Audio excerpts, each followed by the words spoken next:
Hello students, मैं उपासना आपके YouTube channel ज्ञान ज्योति कैरियर में आप सभी का बहुत बहुत स्वागत करती हूँ। आशा करती हूँ आप सभी ठीक होंगे और अपनी पढ़ाई अच्छे से कर रहे होंगे और सभी ने कल का मॉक टेस्ट अच्छे से सॉल्व तो किया होगा ना। किया होगा, जानते हैं, हम पढ़ते हैं आप सभी। तो आज हम पढ़ने वाले हैं विराम चिन्ह के बारे में।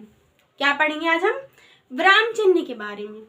जैसे कि आप सभी जानते हैं कि किसी वाक्य को लिखने के लिए हमें विराम चिन्हों की आवश्यकता पड़ती है। ठीक है, इसे हम पहली क्लास से रिलेट करके पढ़ते हैं। पहले हमने पढ़ा था कि भाषा क्या होती है। हमें अपने मन के भावों और विचारों को व्यक्त करने के लिए जिन वाक्यों की जरूरत पड़ती है उसे हम भाषा कहते हैं।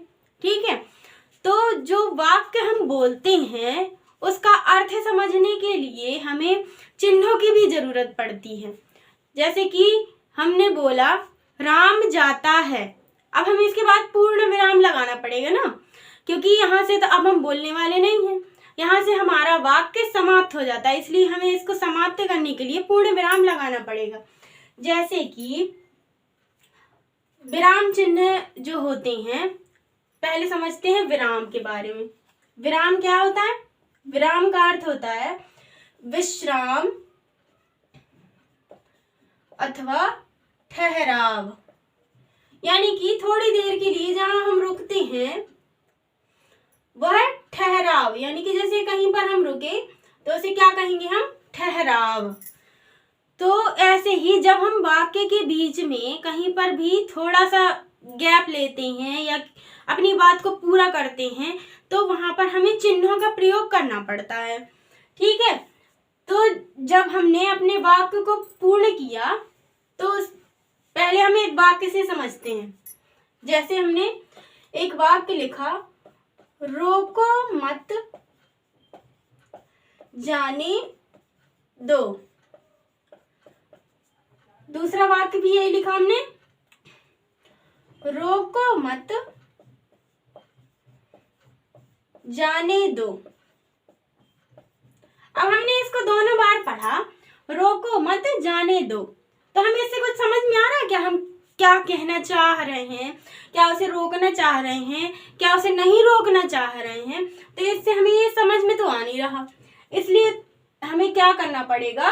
अगर हम यहाँ पर एक अल्प विराम लगा देंगे तो ये क्या हो जाएगा?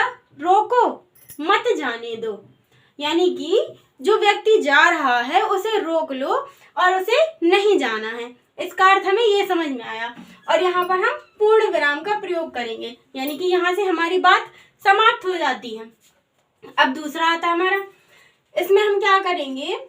रोको मत जाने दो, यानी कि कोई व्यक्ति है जो वो जाना चाहता है तो उसको हम कहेंगे जाइए, आप जाने के लिए जाइए।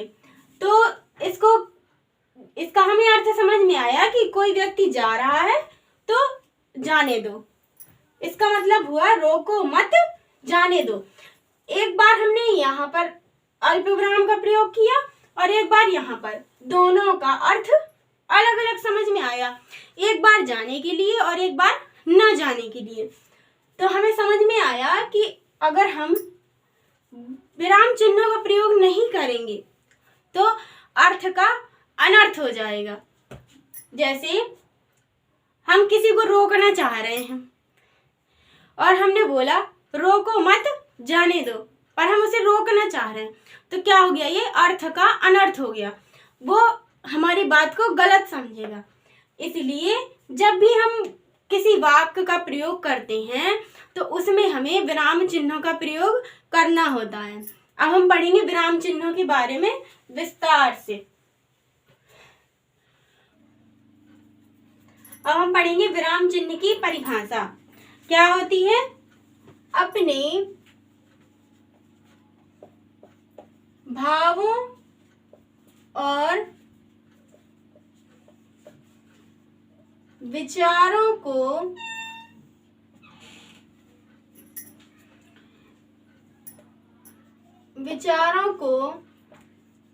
स्पष्ट स्पष्ट करने के लिए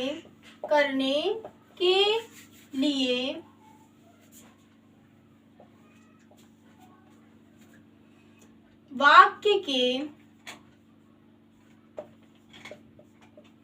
बीच या अंत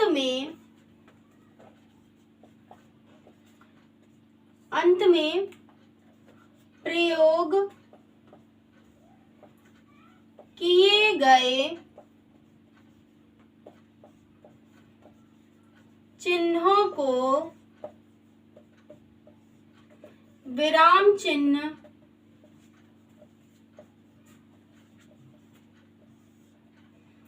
कहते हैं। क्या कहते हैं?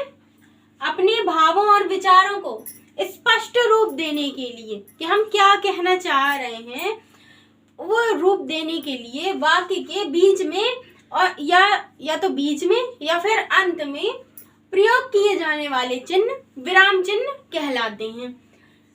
अब हम जानेंगे कि विराम चिन्ह होते कौन कौन से हैं। ठीक है, तो एक व्याकरण के गुरु थे। कौन? गुरु कामता प्रसाद।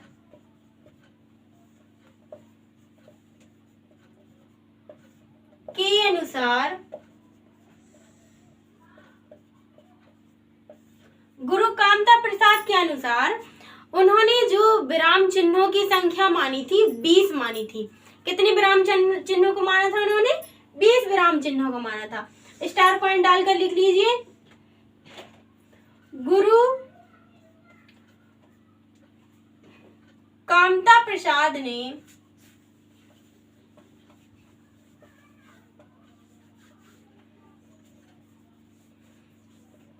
विराम चिन्हों की संख्या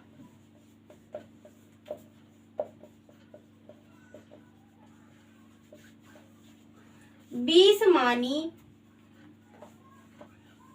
है। एक और स्टार पॉइंट डालकर लिखिए। पूर्ण विराम के अतिरिक्त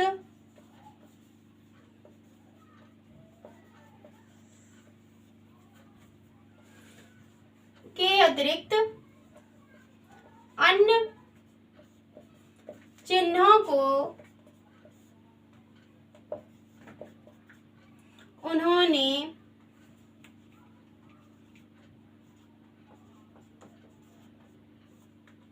अंग्रेजी से आया हुआ बताया है। यानी कि पूर्ण विराम को छोड़कर उन्होंने केवल पूर्ण विराम को ही हिंदी का चिन्ह माना था और बाकी के जो चिन्ह थे उनको उन्होंने अंग्रेजी का माना था। ठीक है, अब हम पढ़ेंगे थोड़ा सा एग्जाम्पल के रूप में हम समझते हैं। एग्जाम्पल के रूप में जैसे हमने लिखा मेरा महान है। अब ये जो वाक्य हमने लिखा, क्या हमें ये पूर्ण लग रहा है? नहीं, क्योंकि यहाँ पर हमने नहीं लिखा कि क्या महान है। इसमें हमें ये तो पता नहीं चल रहा कि क्या महान है। इसलिए जब भी हम वाक्य के बीच में जब भी कोई त्रुटि हो जाती है या कुछ छूट जाता है, उसको अगर हमें लिखना होता है तो हम ये चिन्ह बनाकर ऊपर लिख देते हैं। अब क्या कहेंगे हम? मेरा भारत महान है। तो इस चिन्ह को क्या कहेंगे हम? त्रुटि बोधक। क्या कहेंगे? त्रुटि बोधक चिन्ह। अब जैसे इंग्लिश में हम लिखते हैं MLA, यानी कि MLA लिखा हमने। अब ये जो हमने लिखा ये इंग्लिश के हिसाब से हमने फुल स्टॉप का चिन्ह लगाया। कौन सा? फुल स्टॉप का। पर जब भी हमें हिंदी में लिखना होता है तो हम क्या लिखते हैं? MLA। और इसके पीछे क्या लगाते हैं? ये छोटी सी बिंदी रखी है, हम इसके पीछे एक जीरो सा चिन्ह बनाते हैं। क्या बनाते हैं? जीरो का चिन्ह बनाते हैं। इसका मतलब हुआ कि जब हम हिंदी में इसको लिखते हैं तो ये चिन्ह थोड़ा सा बड़ा हो जाता है। तो ये जीरो का चिन्ह क्या हुआ हमारा? लाघव चिन्ह। यानी कि किसी शब्द को छोटा लिखने के लिए हम लाघव चिन्ह का प्रयोग करते हैं। यानी कि कोई शब्द बड़ा है, उसको अगर हम, जैसे कोई डिग्री वगैरह होती हैं, उनको हम छोटा लिखने के लिए लाघव चिन्ह का प्रयोग करते हैं। ठीक है, इतना समझ गए आप लोग? अब हम थोड़ा सा और जानेंगे। ये त्रुटिबोधक चिन्ह जो होता है, इसको हम काकपद या हंसपद, काकपद या हंसपद भी कहते हैं। ठीक है, अब हमने इतना जान लिया। अब हम कुछ विराम चिन्हों को लिखेंगे, फिर उसके बारे में डिटेल से पढ़ेंगे। ठीक है, अब हम पढ़ेंगे हिंदी का पहला चिन्ह पूर्ण विराम। पूर्ण विराम के बारे में क्या होता है? यह चिन्ह लिखिए। यह चिन्ह हिंदी में सर्वाधिक प्रयोग होने वाला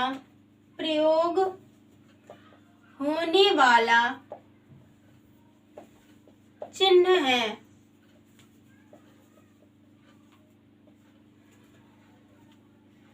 यह हिंदी का प्राचीनतम चिन्ह है। यानी कि ये पूर्ण विराम चिन्ह जो है, ये हिंदी में सर्वाधिक प्रयोग होता है। और जैसे कि उन्होंने गुरु कांता प्रसाद ने बताया था कि यह चिन्ह हिंदी में सर्वाधिक ही प्रयोग होता है और यह हिंदी का प्राचीनतम चिन्ह है। पहला पॉइंट डालकर लिखिए। यह चिन्ह प्रश्नवाचक और विस्मयादिबोधक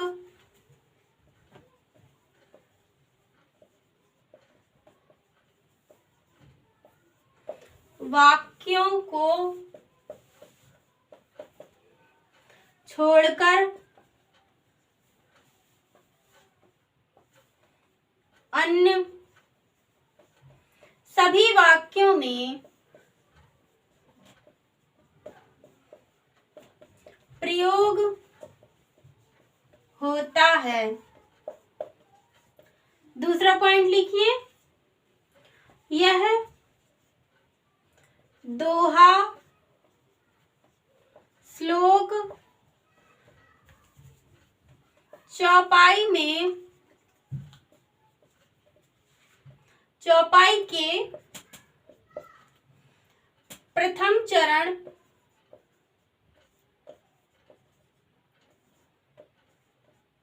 में एक पूर्ण विराम और इधर चरण लिख लीजिए या पंक्ति लिख लीजिए, प्रथम पंक्ति और या दूसरी पंक्ति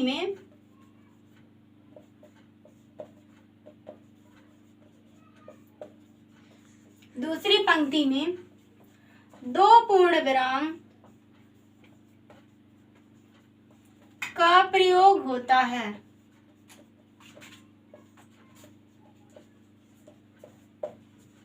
जैसे एक हम दोहा लिखेंगे। रहीमन पानी राखिए।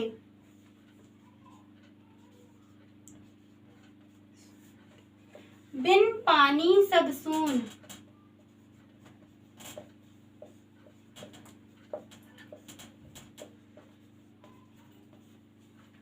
और ये हमारी पहली पंक्ति है तो इसमें एक पूर्ण विराम आएगा।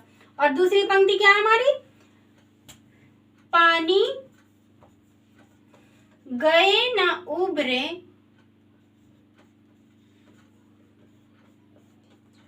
मोती मानुष चून।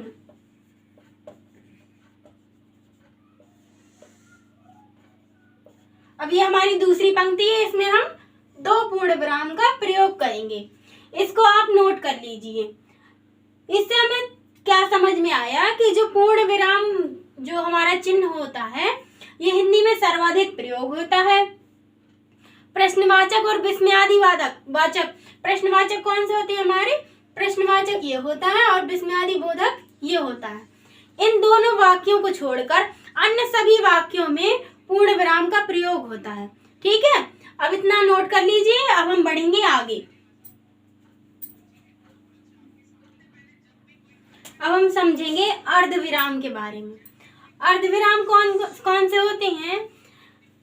पूर्ण वाक्य जो पूर्ण विराम चिन्ह था हमारा, उसकी अपेक्षा जहां पर हम थोड़ी देर के लिए रुकते हैं। पूर्ण विराम जो होता था हमारा, उसमें हमारा वाक्य पूरी तरह से समाप्त हो जाता था। पर जो अर्धविराम होता है उसमें हम थोड़ी देर के लिए रुकते हैं, फिर हम नया वाक्य शुरू कर देते हैं। तो इसमें लिखिए आप हमें, पूर्ण विराम की अपेक्षा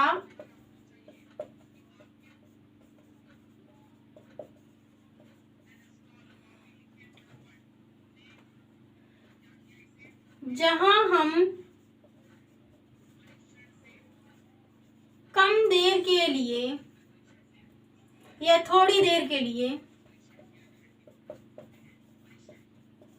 रुके, वहां अर्धविराम चिन्ह का प्रयोग करते हैं। जैसे दो वाक्य ऐसे होने चाहिए जैसे जिनमें कोई संबंध ना दर्शाता हो। ऐसे वाक्यों को जोड़ने के लिए हम अर्धविराम का प्रयोग करते हैं। जैसे हमने बोला कि मोनिका बहुत सुंदर है। मोनिका बहुत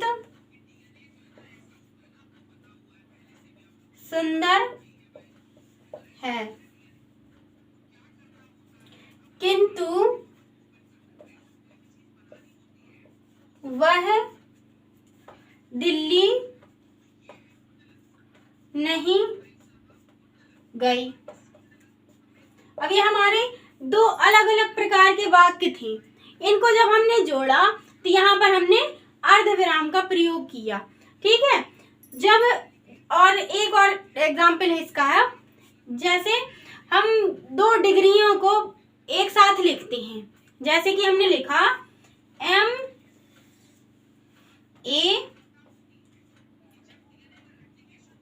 B.Ed, यानी कि जब हमने दो डिग्रियों को एक साथ लिखा तब भी हम अर्धविराम का प्रयोग करेंगे। अब हम समझेंगे अल्प विराम के बारे में। हमारे जो अल्प विराम होता है यह जैसे कि पूर्ण विराम जो अर्धविराम था हमारा, पूर्ण विराम की अपेक्षा हम यहाँ पर थोड़ी कम देर रुकते थे। जो अल्प विराम होता है, अल्प विराम में हम अर्धविराम की अपेक्षा और कम देर रुकते हैं। यानी कि इसमें हम लिखेंगे अर्धविराम की अपेक्षा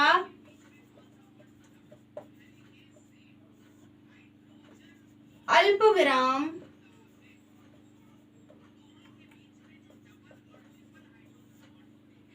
में हम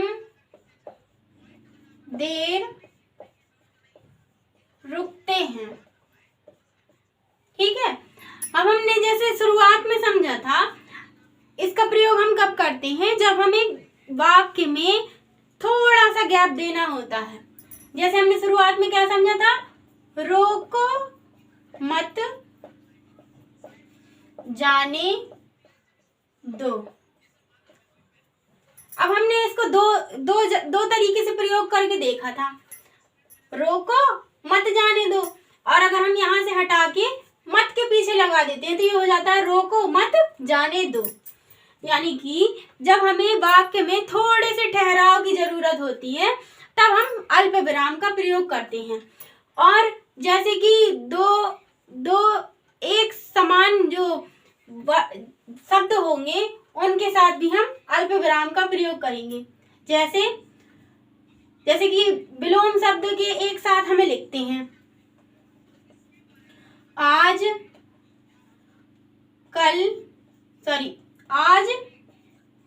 और कल, दिन और रात। जब हम ऐसे शब्दों का प्रयोग करेंगे तब हम अल्प विराम का प्रयोग करेंगे। कुछ और इसके एग्जाम्पल समझेंगे हम। जैसे कि हमें किसी चीज में हाँ बोलते हैं या ना बोलते हैं। जैसे कि हमने बोला हाँ मैं कर सकती हूँ। क्या बोला हमने, हाँ मैं कर सकती हूँ। यानी कि जब हम हाँ बोलेंगे उसके बाद हमें थोड़ा सा रुकना होगा। कैसे, हाँ मैं कर सकती हूँ, ये हमने एक साथ बोला और इसको थोड़ा सा गैप दे के बोला। इसका मतलब है यहाँ पर भी हमने अल्प विराम का प्रयोग किया। ठीक है स्टूडेंट्स, आज के लिए इतना ही। अब आप इसका रिवीजन करिएगा और अगली वीडियो में हम आगे के विराम चिन्हों के बारे में जानेंगे। आज के लिए बस इतना ही, मिलेंगे अगली वीडियो में अगले टॉपिक के साथ। जब तक कि चैनल को सब्सक्राइब करिएगा, लाइक करिएगा और ज़्यादा से ज़्यादा अपने दोस्तों तक शेयर करिएगा। तब तक के लिए नमस्कार, मिलेंगे अगली वीडियो में।